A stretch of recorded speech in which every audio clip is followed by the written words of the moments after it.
গাছ কাটা ফেলাইছে। এখন আমি ঔষধ বানাবো কি দিয়া? মানুষ বাঁচবো কেমনে?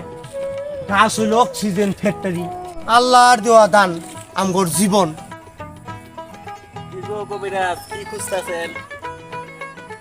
আচ্ছা, এইখানে একটা ওজন গাছ ছিল না?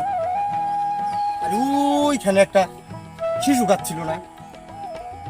আরে ওইখানে একটা ভর্তুকি ছিল না? ওরে সব গাছ কাইটে আলাইছি। ও, আপনার গাছ? তাহার দরকার আছিল তো, তাই এই কারণে বেচ চালাইছি। গাছ লাগাইছিল কেডা? গাছ লাগাইছিল আমার বাপে।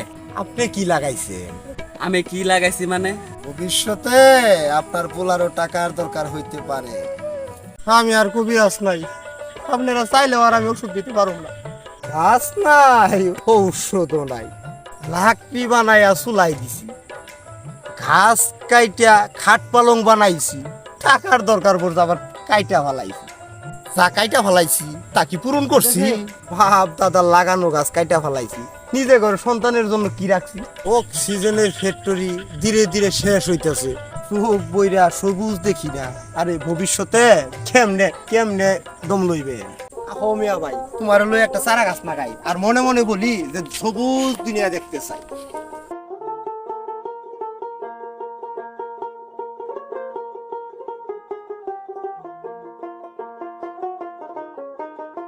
আর আমাদের সন্তানেরা তোমাদের লাগা টাকার গাছ লাগাইলাম, অক্সিজেনের ফ্যাক্টরি বানাইলাম।